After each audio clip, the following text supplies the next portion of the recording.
Perdón, no había activado el audio.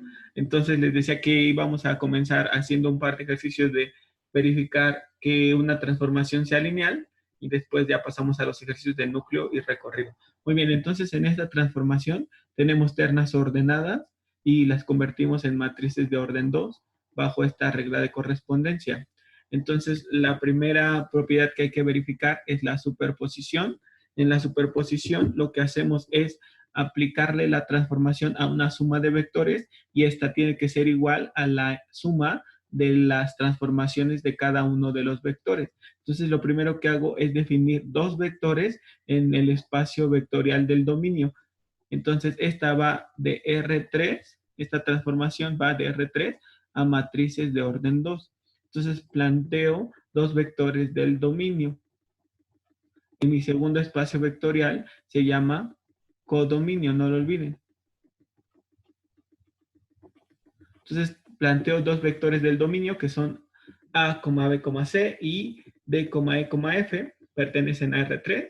Le aplico la transformación a la suma de esos dos vectores y del lado derecho le aplico la transformación a cada uno de ellos por separado y al resultado que yo obtenga lo voy a sumar. Muy bien, entonces, ¿cómo se suman dos vectores en R3? Pues si no nos dan una definición de suma de vectores distinta, usamos la usual. Entonces, en la usual se suman primeras componentes entre sí, nos quedaría A más D, después segundas componentes, B más E, y por último terceras componentes, C más F. Muy bien, y al aplicarle la transformación T a la terna ordenada A, B, C, entonces simplemente tenemos que seguir esta regla de correspondencia que nos dan. Entonces, en la regla de correspondencia nos dicen, suma la primer componente con la segunda, entonces sería A más B. Después, en el elemento 1, 2, dice, escribe A menos la primer componente, entonces escribiríamos menos A. Después, en la posición 2, 1, escribe a la tercer componente. Entonces escribiríamos C y en la posición 2, 2, escribe la resta de la primer componente menos la segunda. Entonces sería A menos B. Muy bien. Entonces para el segundo vector, al aplicarle la transformación T, nos quedaría la suma de la primera con la segunda, D más C, menos la primera, la tercera y la resta de la primera con la segunda. Muy bien, ya está. Entonces, para el lado izquierdo aplico también la regla de correspondencia. Suma de A más D con B más E. Perfecto. Y luego sería menos la primer componente que es A más D. Después sería la tercer componente que es C más F. Y por último sería la resta de la primer componente que es A más D. Le voy a restar la segunda componente que es B más E. Perfecto. Muy bien. Bueno, aquí ya apliqué la transformación. Entonces está de más esta T que escribí. Esta T ya no la debí de escribir porque ya estoy aplicando la regla de correspondencia. Muy bien. Entonces ya solamente sumo matrices y podríamos preguntarnos cómo sumarlas. Pues les decía, si no me dan una forma específica de hacerlo, usamos la usual. Entonces en la usual se suman componentes que ocupan las mismas posiciones. A más B la sumo con D más C porque están en la posición 1, 1. Las que están en la posición 1, 2 son negativas, entonces factorizo el signo y sumo A con D. En la posición 2, 1 está C y F y en la posición 2, 2 están positivas A con D y negativas B y E. Y entonces observamos que por lo tanto se cumple porque el lado izquierdo es igual al lado derecho y ya solo nos hace falta verificar una propiedad que se llama homogeneidad. Y en la homogeneidad lo único que hacemos es aplicarle la transformación al producto de un escalar por un vector perteneciente al dominio y eso tiene que ser igual a la multiplicación del escalar por la transformación del vector. Muy bien. Entonces, ¿cómo se multiplica un escalar por un vector? Componente a componente. Muy bien. Entonces, ¿cómo queda la transformación aplicada a esa terna ordenada? la primera más la segunda, menos la primera, la tercera, y por último, la primera menos la segunda. Muy bien. Y ya para terminar, aplicamos la transformación T a esta terna ordenada que ya está multiplicada por una escalar.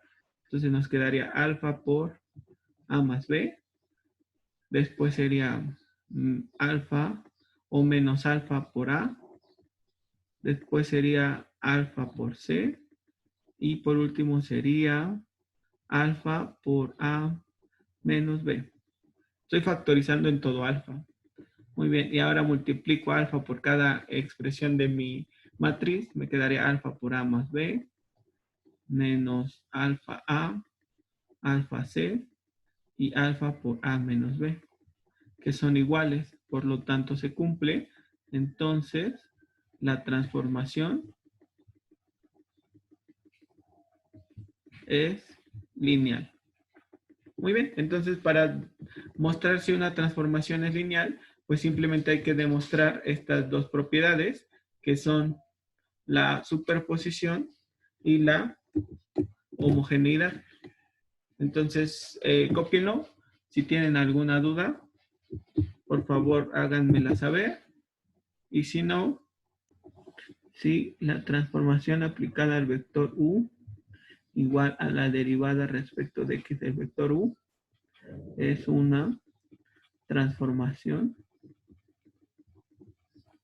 lineal. Y no nos dan mucha información. Entonces podemos decir aquí sean u y v pertenecientes al dominio, que no sabemos cuál es. Entonces le aplicamos la transformación a la suma de u con v, y eso tiene que ser igual a la transformación de u más la transformación de v. Muy bien, dejen de borrar eso porque quedó muy feo.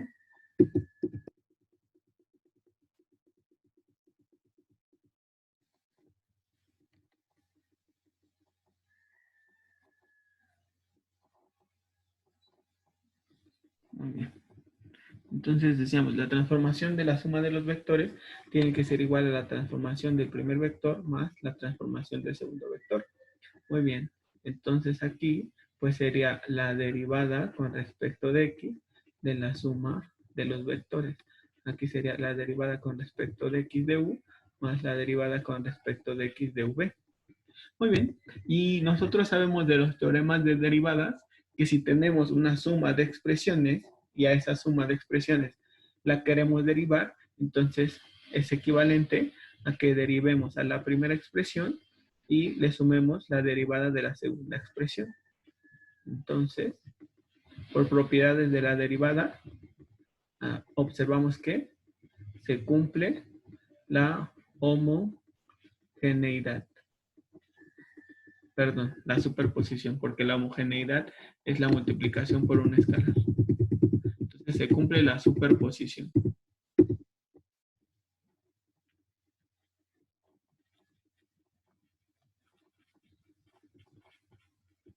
Y recuerden que les decía, estamos trabajando aquí que una transformación lineal es una función vectorial de variable vectorial, o sea que convierte vectores en vectores.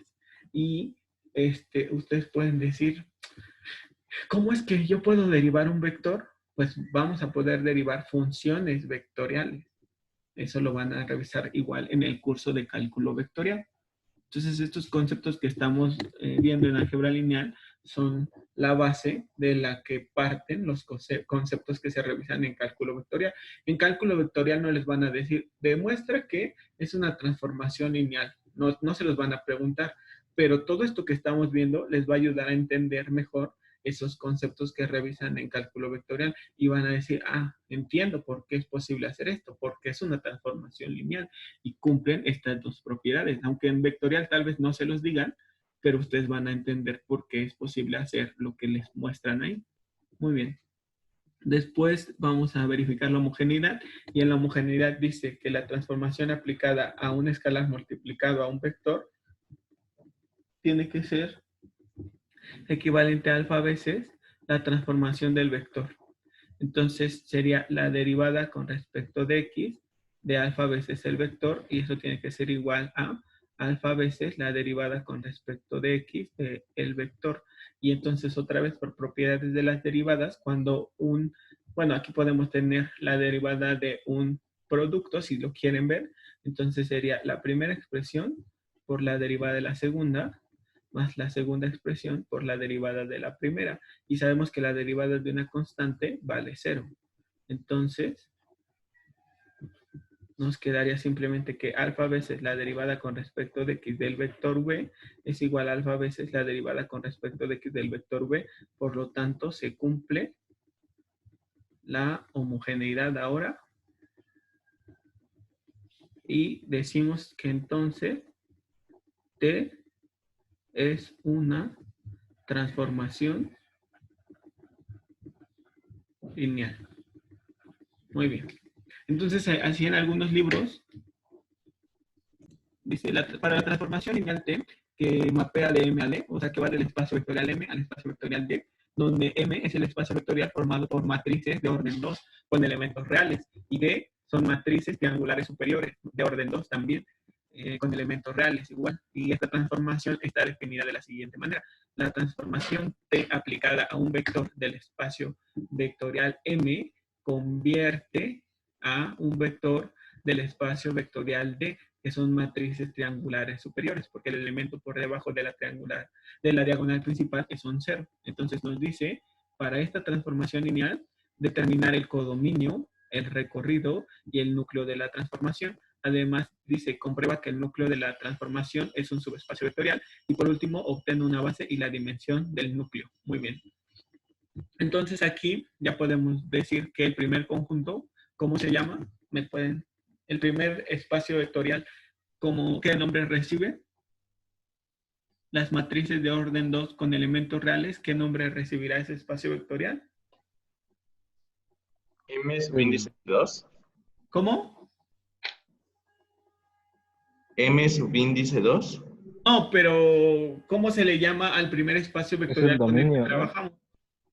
Ah, Dominio, dominio. muy bien, ajá. ¿Y D, quién sería? El recorrido. No, Digo, el codominio. el codominio, ajá, porque aquí nos decían, determina el codominio, pero pues el codominio ya no lo están dando. Es D. ¿Están de acuerdo? Lo que no nos están dando, ¿qué sería? Que ese sí tenemos que calcularlo. Pues el recorrido. El recorrido, sabemos que el recorrido es un subespacio del codominio, o sea, un pequeño conjunto de vectores que tienen cierta característica. Muy bien, entonces ya vamos a hacer este ejemplo. Recuerden, voy a tomarle foto para que no puedo, para que sea más fácil. Muy bien, vamos a ver qué nos piden. Dice, determina el codominio, ya lo determinamos. El recorrido y el núcleo de la transformación. Además, comprueba que el núcleo de la transformación es un subespacio del dominio y obtiene una base y la dimensión del núcleo. Muy bien. Vamos a ver. Entonces, vamos a ver. Teníamos nuestro primer conjunto, se llama dominio, y está formado por las matrices de orden 2, tales que tenemos una matriz con elementos A, B, C y D, tal que sus elementos pertenezcan a los reales. Muy bien. Y tenemos otro conjunto que se llama codominio. Y el codominio está formado por matrices también, pero matrices triangulares superiores que tienen esta forma. Tal que X, Y y Z pertenecen a los reales. Muy bien. Y la transformación T convierte matrices del primer conjunto, matrices del espacio vectorial M, en matrices del espacio vectorial D que tengan esta forma. A más B, A más C, 0 y C menos B. Muy bien. Dice, para toda matriz A, B, C, D que pertenezca a M2. Muy bien. Y entonces nos decía de esta, determina su núcleo, determina su recorrido, determina una base del núcleo y determina si el núcleo es un subespacio del dominio. Muy bien. Vean, determina el codominio, ya lo determinamos, el recorrido y el núcleo de la transformación. Comprueba que el núcleo es un subespacio del dominio y por último obtiene una base y dimensión del núcleo. Podemos contestarlo en un orden diferente al que se nos pide. Vamos a hacerlo como lo vimos en clase. Primero vamos a determinar su núcleo. ¿Qué es el núcleo de una transformación? Pues nosotros sabemos que si a los vectores, a ciertos vectores del espacio vectorial M, que es el dominio, si a ciertos vectores de ese espacio les aplicamos la transformación, nos debe de dar como resultado ¿qué? ¿Qué es el núcleo? El vector 0 del codominio. El vector 0 del codominio, muy bien. ¿Y quién sería el vector 0 de D? ¿Quién sería? Entonces, bueno, le aplicamos la transformación al vector A, B, C, D y nos tiene que dar el vector 0, 0, 0, 0. ¿Están todos de acuerdo? ¿Sí o no? Porque el espacio vectorial D está formado por matrices triangulares. Y entonces el vector 0 de las matrices triangulares es la matriz 0, 0, 0, 0. Muy bien. Entonces ya, ¿qué le tenemos que hacer? Pues simplemente a este vector ABC, que es el vector genérico del dominio, le aplico la transformación. Y al aplicar la transformación, aquí está. ¿Qué me va a quedar? Me va a quedar A más B, A más C, 0 y C menos B. Y esto tiene que ser igual al vector 0. Yo quiero determinar cuánto deberían de valer A, B y C para que eso se cumpla. Entonces llegamos a un sistema de 3 ecuaciones. A más B es igual a 0, A más C es igual a 0 y menos B más C es igual a 0, que es esta expresión que yo tengo aquí. Muy bien. Vamos a resolver ese sistema de ecuaciones. Recuerden que yo les dije, cuando determinamos el núcleo, llegamos a un sistema de ecuaciones que hay que resolver. Entonces, este sistema de ecuaciones lo podemos convertir en una matriz de coeficientes, que sería de elementos 1, 1, 0, 1, 0, menos 1, y 0, 1, 1, 0, 1, 1, y luego 0, 0, 0. Muy bien. Entonces, ¿qué le hacemos? Pues a menos el renglón 1 le sumo el renglón 2. Entonces, el renglón 1 es 1, 1, 0, 0, y si lo multiplico por menos 1, me queda menos 1 más 0 es 0, menos 1 por 1 es menos 1, más 0 es menos 1, menos 1 por 0, 0 más 1, 1, y este lado no cambia. Y abajo quedaría 0, menos 1 y 1. Entonces observamos que el renglón 2 y el renglón 3 son proporcionales. Entonces yo ya puedo escribir este renglón con puros ceros porque son proporcionales. Muy bien. Y ya simplemente hago menos 1 por el renglón 2. Entonces me quedaría 0, 1, menos 1, 0, 0, 0, 0, 0.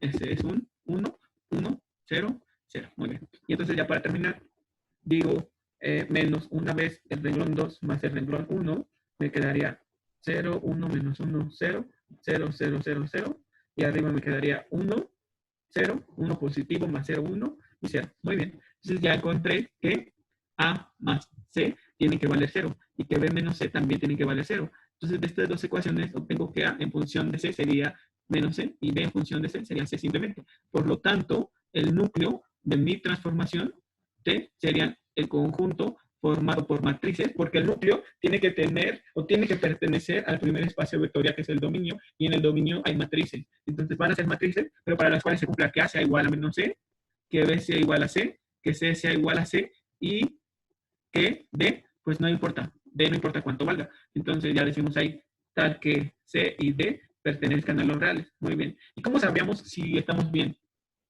¿Cómo sabríamos si estamos bien? Que encontramos correctamente el núcleo. ¿Qué harían ustedes para saber si encontraron correctamente el núcleo? Darle un valor a C. Ajá, encontrar a un vector del núcleo, ¿cómo lo encontramos? Asignando un valor a C. Muy bien. Y a D, por ejemplo, también, ¿no? Entonces yo puedo decir, si C vale 1 y D vale 3, entonces obtendríamos el vector menos 1, 1, 1 y 3. Y entonces a este vector le tengo que aplicar la transformación T ¿Y a qué debería de llegar? El vector 0. Al vector cero, muy bien. ¿Y cómo? Pues siguiendo la regla de correspondencia que nos están dando. Muy bien. Entonces dice, suma las componentes A y B, que son la expresión que está en la posición 1, 1 y 1, 2. Entonces, menos 1 más 1, 0. Luego suma los elementos que están en la posición 1 y 1, 1 y 1, 0. ¿Están de acuerdo? Digo, 1, 1 y ¿qué más? 2, 2, 1. Entonces, menos 1 más 1 nos queda 0 también. O sea, que sumemos estas dos expresiones. Sí, nos quedan 0. Muy bien, perfecto. Y luego, en la tercera expresión, sería un 0 en la posición 2, 1. Y para la posición 2, 2, restamos C, que es este 1, le restamos B, que es este otro 1. 1 menos 1, 0. Entonces ya vimos que sí encontramos al núcleo, porque encontrando un vector del núcleo y al aplicarle la transformación, llegamos al vector 0 del codominio. Y eso es lo importante, recordar que el núcleo van a ser aquellos vectores pertenecientes al dominio para los cuales se cumple que al aplicarle la transformación nos van a dar como resultado el vector 0 del segundo espacio vectorial que se llama codominio. Muy bien, entonces vamos a ver de una vez, vamos a ver si este subespacio que encontramos, bueno, si este subespacio que encontramos es subespacio vectorial del dominio. Muy bien. Primero, si quieren, cópienlo, este ejercicio, y ahorita que termine de copiar, por favor, avísenme para continuar con eso. Profe, Sí, bueno, vimos que la dimensión de un núcleo también podría ser por el número de variables, ¿no? Pero si sí, D no es, bueno, o sea, el valor de D no importa tanto, aún así sería de dimensión 2. sí, Ah, vale, sí, porque tiene dos variables. vale, vale. Gracias. Sí, sí, sí, de nada. La grabación. Ahora vamos a verificar que el núcleo es el conjunto de vectores que obtuvimos, sea un subespacio de las matrices de orden 2. Entonces les decía, lo primero que podemos verificar y que nos ayudaría en caso de que no fuera un subespacio vectorial es verificar que ese conjunto contenga el vector 0. Entonces decimos, el vector 0 de las matrices de orden 2 es el vector que tienen todos sus componentes ceros. Y entonces yo lo igualo con el vector genérico del conjunto que obtuvimos. Aquí lo tengo. Aquí arriba. Ya está. Perfecto. Es menos C, C, C y D. Para que contenga el vector 0, debe de haber valores de C y D que satisfagan, que se cumplan la igualdad. Entonces yo diría que menos C es igual a 0, C es igual a 0, C es igual a 0 y D es igual a 0. O sea que si hay valores que satisfacen estas condiciones. Por lo tanto, el vector 0 está contenido en el núcleo. ¿Están de acuerdo? ¿Sí o no? ¿Sí recuerdan que eso hacíamos para verificar si un espacio vectorial contenía el vector 0? Solamente lo igualábamos el vector genérico con el vector 0 de ese espacio vectorial y verificábamos que había valores que satisfacían las ecuaciones que se presentaban. Entonces, si hay valores que las satisfacen, se vale 0 igual a 0. Por lo tanto, decimos que el vector 0 está contenido en el núcleo. Muy bien. Después, verificamos una cerradura para la suma de vectores. Muy bien. Entonces, nos quedaría menos C1, C1, C1 y D1 más menos C2, C2, C2 y D2 debe de dar como resultado un vector que pertenezca también al núcleo, o sea, que tenga esta forma, que sea recto. Que su primer componente, o sea, la componente que está en la posición 1, 1, sea negativa y que sea igual a las componentes que están en las posiciones 1, 2 y 2, 1, pero positivas. Muy bien, entonces vamos a sumarla. Factorizo el signo menos, C1 más C2, C1 más C2, esta con esta nos queda C1 más C2, y esta con esta nos queda D1 más D2. Sí tiene la forma, porque en su primer componente, en la componente 1, 1, tenemos el mismo valor que en las componentes 1, 2 y 2, 1, pero con signos contrarios. O sea que esta es negativa y las otras dos tienen que ser positivas, y sí lo son. Por lo tanto, se cumple. Este vector que obtuvimos pertenece al núcleo. Por lo tanto, se cumple la cerradura para la suma de vectores. Luego 2, cerradura para la multiplicación por un escalar. Muy bien, entonces, ¿qué nos quedaría? Que alfa por menos C1, C1, C1 y D1 tiene que ser igual a, vamos a ver, nos quedaría menos alfa C1, alfa C1, alfa C1 y alfa D1, y este pertenece al núcleo también, por lo tanto, se cumple. Y ya, por lo tanto, decimos que el núcleo es un subespacio, déjenme, es un subespacio ¿de quién? ¿De quién sería un subespacio?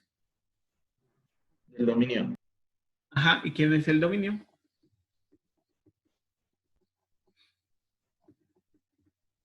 Era M. Ajá, M2. matrices de orden 2. Muy bien. El núcleo es un subespacio de las matrices de orden 2. Muy bien, perfecto. Entonces ya encontramos al núcleo, ya vimos que el núcleo sí es un subespacio del dominio, que en este caso el dominio son las matrices de orden 2. Ya solo nos falta determinar su recorrido. Y de paso verificamos que el teorema de dimensiones, que dice que si la transformación es lineal, entonces la dimensión del dominio tiene que ser igual a la dimensión del núcleo más la dimensión del recorrido. Entonces, vamos a regresar a de donde partimos, a los dos espacios vectoriales de los que partimos. Aquí tenemos al dominio, que es M2, marcado con una flecha en color morado. ¿Y me pueden decir de qué dimensión es? ¿Cuál? ¿De qué dimensión es? ¿Pero qué, el recorrido? No, el dominio. El Ah, recorrido no lo hemos calculado. el dominio, Ujú. pues, mención 4. Muy bien, de dimensión 4. ¿Por qué? Porque tiene 4 variables. Muy bien, perfecto. Así es, Brenda, porque tiene 4 variables. Muy bien. Entonces, ya sabemos que la dimensión del dominio es 4 y ya determinamos que la dimensión del núcleo es, aquí está.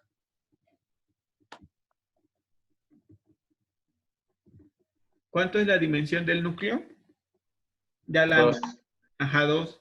Entonces, ¿cuánto tiene que ser la dimensión del recorrido? 2. 2, muy bien. ¿Por qué les estoy diciendo esto? Porque su compañero José preguntó, pero aquí no importa cuánto valga D. De todas formas, esa D no aparece en la regla de correspondencia, entonces no va a afectar cuánto valga. Entonces, ¿sí da una dimensión o no la da? Y sí la da, aunque no está en la regla de correspondencia, no está afectando a la imagen que se obtiene, pero sí implica una dimensión. Entonces, si nosotros no consideráramos a D, podríamos pensar que el núcleo tiene dimensión 1 y que el recorrido debe de tener dimensión 3. ¿Están de acuerdo? Pero eso no es cierto. El núcleo tiene dimensión 2 y vamos a verificar que entonces el recorrido debe de tener dimensión 2 también. Entonces terminen de copiar esto y ya pasamos a determinar su recorrido. Voy a subirle. Ajá, ya está. ¿Listo? Recuerden, cuando terminen de copiar, por favor avísenme. Cuando terminen de copiar, por favor avísenme.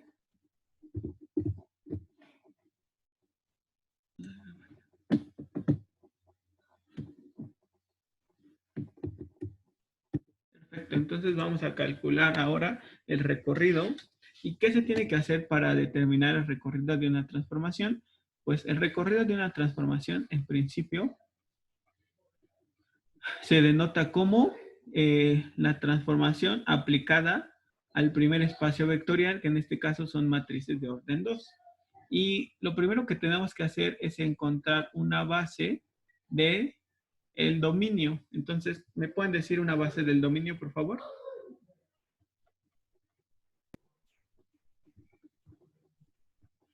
1, 0, 0, 0. Ajá, muy bien. 0, 1, 0, 0. Así es. 0, 0, 1, 0. Perfecto. y 0001. Muy bien. 0001. Muy bien. Ya está. Y luego, ¿qué tenemos que hacer después de encontrar la base? Aplicar la transformación. Muy bien. Aplicarle la transformación a los vectores de la base. La transformación aplicada al vector 1, 0, 0, 0. La transformación aplicada al vector 0, 1, 0, 0. Y la transformación aplicada al vector 0, 0, 1, 0. Y al vector 0, 0, 0, 1. Muy bien. Entonces, ¿me podrían ayudar con estos resultados, por favor? Entonces, a ver, José, dime el primero, ¿cómo quedaría? Sería -1. Menos 1, ¿están todos de acuerdo? Ya, ya. Bueno, sí, no, sería 1, ¿no? Ajá, muy bien, perfecto. Sí, es que estaba viendo la otra página. Sí. Ajá, Sería 1, 1, 0 y 0, ¿no? perfecto, muy bien. Ahora, Fernando, dime este, ¿cómo quedaría? 1, 0, 0 y -1. 1, 0, 0 y -1. Muy bien. Ahora, Brenda, por favor.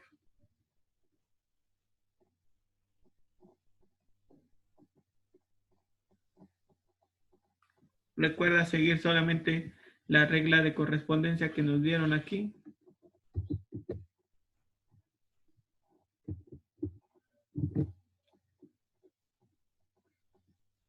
A ver, ajá. Brenda, Daniel. ¿Verdad? No lo escuché, perdón. Brenda, que me des, por favor, la imagen de este vector 0, 0, 1, 0, el tercero. Ok, es 0, 1, Ujú. 0, 1. Muy bien, Brenda, perfecto. Marvin, ¿podrías darme la imagen del último? Marvin, ¿puedes hablar, Marvin?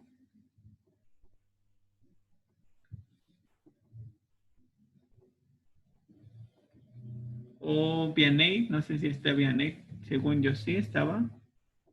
O Capulín también puede decirnos. Cualquiera, por favor.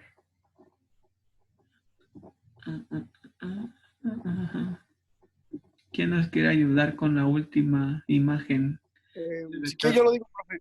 Ajá, por favor. Es 0000. Muy bien, perfecto. Entonces, ¿qué dirían ustedes? ¿Alguien más? ¿Qué podrían decir? Que al aplicarle la transformación al vector 0001, nos quedó el vector 0000. Entonces, ¿qué dirían de este vector? ¿Qué dirían de ese vector? Muy bien. Está bien. Muy bien, Marvin, gracias. Entonces, si al aplicarle al vector 001 la transformación T nos dio como resultado el vector 0000, ¿qué dirían del vector 0001? ¿Que forma parte de quién? ¿De quién formaría parte? Porque dio El como núcleo. resultado al vector 0000. ¿Del núcleo? Muy bien, porque el núcleo son todos aquellos vectores que al aplicar la transformación T me dan como resultado el vector 0 del codominio. Muy bien, entonces yo diría que este vector pertenece al núcleo. Pertenece al núcleo. Muy bien, muy bien, muy bien. Entonces ya les aplicamos la transformación T. Y luego de aplicarle la transformación T, ¿qué tenemos que hacer? Cuéntenme. Aplicar un isomorfismo. ¿Por qué? ¿Por qué un isomorfismo o para qué? Para ver si son linealmente independientes. Muy bien, pero ¿por qué no los trabajamos de esta forma? Pues es más fácil trabajarlos como ordenadas, ¿no? Alineadas, así es. Muy bien, entonces aplicamos el isomorfismo no porque no se pueda trabajarlo de esta forma, sino porque es más fácil verlo como una eneada. Muy bien, entonces aquí le pongo aplicando un isomorfismo. Muy bien, entonces me podrían decir de qué ¿Cuál sería el isomorfismo que aplicarían? ¿De qué dimensión eran estos vectores que usamos para nuestras transformaciones? Aquí estaban. 4. ¿Qué? 4. 4, muy bien. Entonces tiene que ser isomorfo a R4. Entonces sería, recuerden que las matrices, cuando las convertimos a isomorfismos,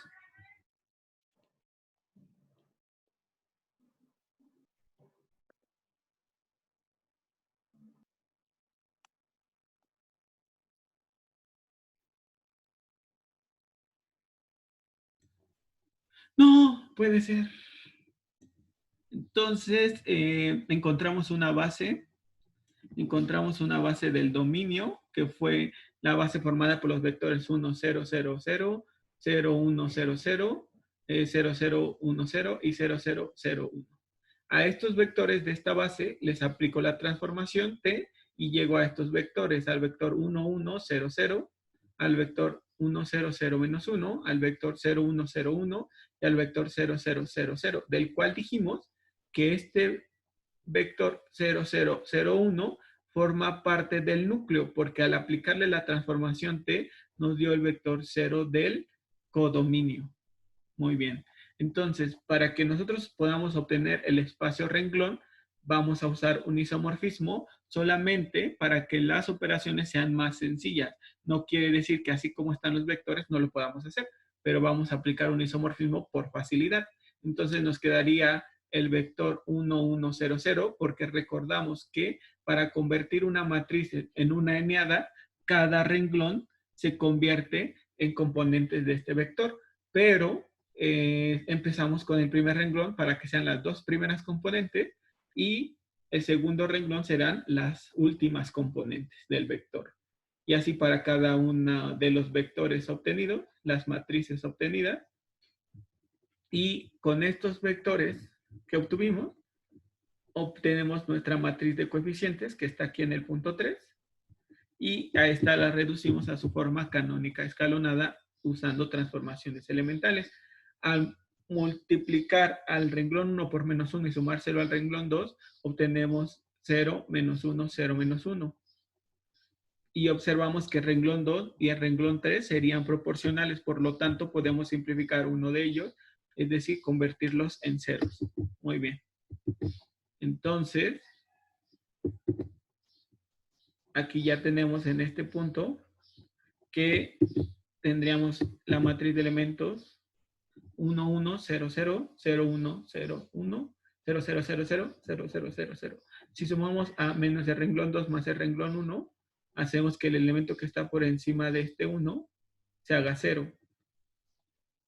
Y entonces ya reducimos la matriz a su forma canónica escalonada y encontramos el espacio renglón. Pero, como sabíamos que habíamos aplicado un isomorfismo que convertía matrices a eneadas, entonces a las eneadas que tenemos aquí, les vamos a aplicar el isomorfismo inverso y se regresan a lo que eran originalmente, que eran matrices, donde decíamos que las dos primeras componentes del vector formaban el primer renglón de la matriz y las dos últimas componentes el segundo renglón. Así llegamos al vector 1, 0, 0, menos 1, y este segundo vector da como resultado el vector 0, 1, 0, 1. Entonces a cada uno de estos vectores los multiplico por un escalar. El primer escalar lo denoto con la letra A y el segundo con la letra B, y así obtengo el vector genérico que describe a los vectores del recorrido. Entonces el recorrido se denota como transformación de los vectores del dominio, que son M2, van a ser el conjunto formado por los vectores que tengan la forma A, B, 0, B menos A, tal que A y B pertenezcan a los reales. Con esto observamos que la dimensión del recorrido es 2, porque en el vector genérico tenemos dos variables, y entonces se cumple el teorema de dimensiones, que dice que la dimensión del dominio, que es 4, es igual a la dimensión del núcleo, que es 2, más la dimensión del recorrido, que es 2. ¿Por qué dijimos que la dimensión del dominio es 4? Porque son matrices de orden 2 con elementos reales que tienen esta forma. Tiene 4 variables, su dimensión es 4. Entonces la dimensión del núcleo era 2, porque teníamos dos variables que eran B y D, me parece. C y D. Y del recorrido tenemos otras dos. Entonces, sí se cumple el teorema de dimensiones. Y eso sería todo.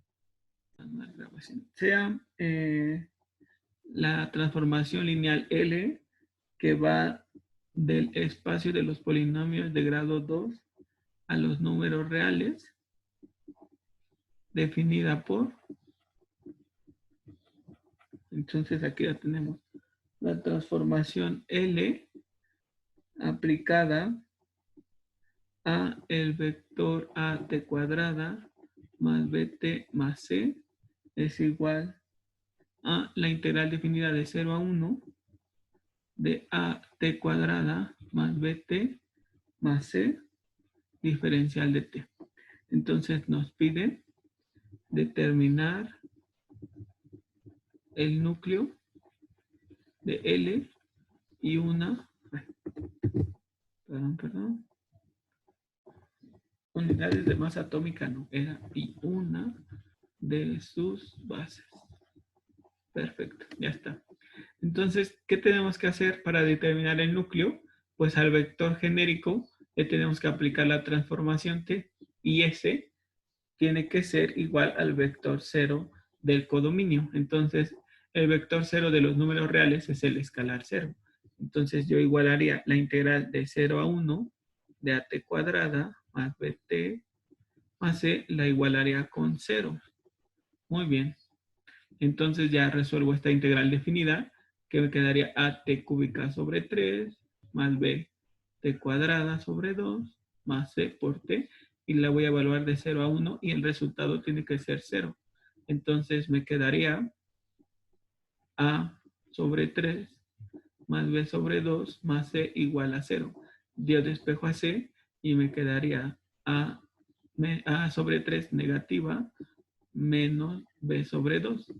Ya está. Entonces, el núcleo van a ser vectores que pertenezcan al primer conjunto que se llama dominio, o sea, a los polinomios de grado 2, para los cuales se cumple que el núcleo de mi transformación, que se llama L, serían el conjunto formado por polinomios que tengan esta forma: A T cuadrada más BT más menos A sobre 3 menos B sobre 2, tal que A y B pertenezcan a los reales. Y ya ese es el núcleo de nuestra transformación.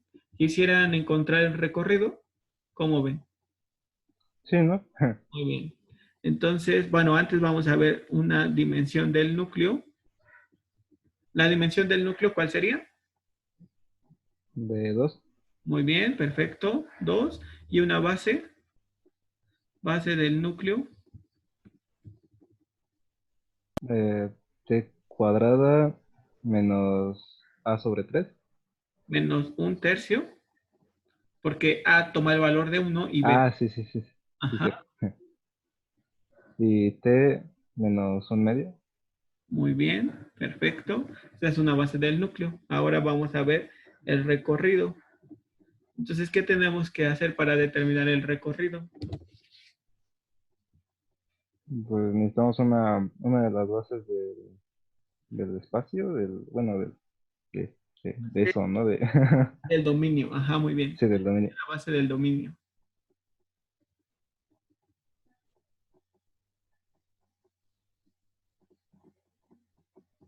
El dominio son los polinomios de grado 2 o menor. ¿Quién sería una base?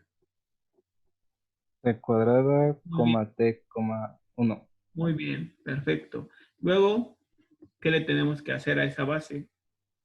Aplicarle la transformación. Muy bien, perfecto. Entonces, aplicarle la transformación de la T cuadrada a T y a 1. ¿Qué nos quedaría? Nos quedaría la integral de 0 a 1 de T cuadrada diferencial de T. ¿Sí o no? Sí.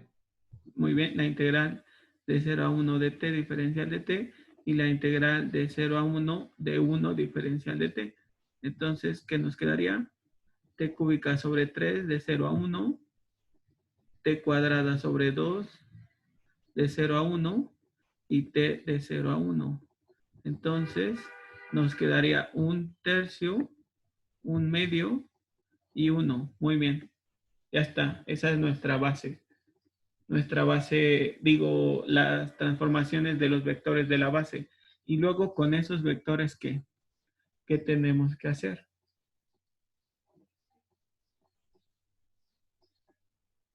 Encontrar el espacio que generan, ¿no? El espacio renglón. Ajá, muy bien. Y entonces, ¿cuál sería el espacio renglón? ¿Cómo? Podría ser. Fíjense, formaríamos una matriz columna que sería 1/3, 1/2 y 1. Ya está. Entonces, yo voy a multiplicar a el renglón 1 por 3 y me quedaría 1, el renglón 2 1/2 y el renglón 3 1. Entonces yo observo que los renglones 1, 2 y 3 son proporcionales. ¿Por qué?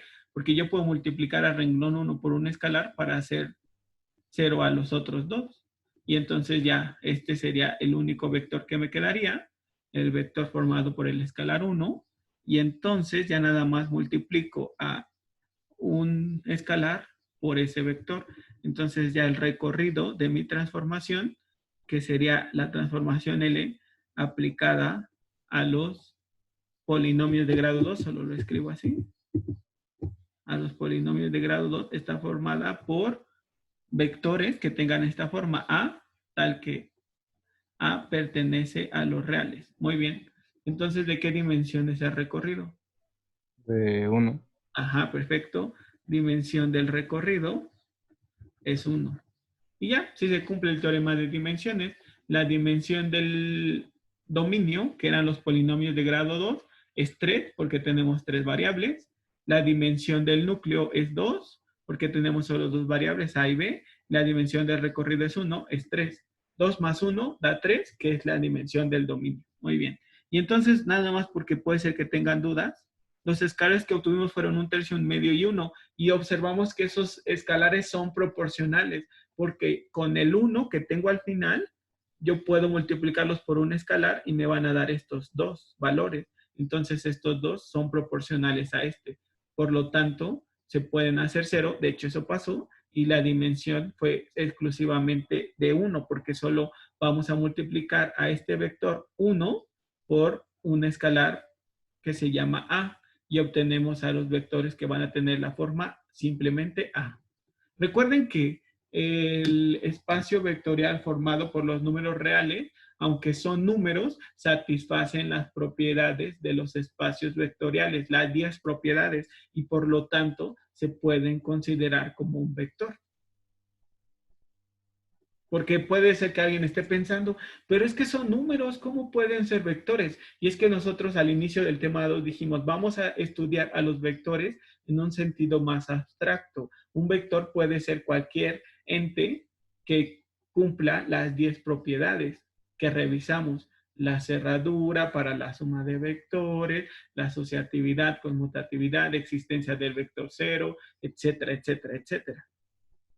Y el conjunto de los números reales también es un espacio vectorial. ¿Por qué? Porque cumple esas 10 propiedades. ¿Sí? Sí. Muy bien. Bueno, lo vamos a dejar por hoy aquí. Si quieren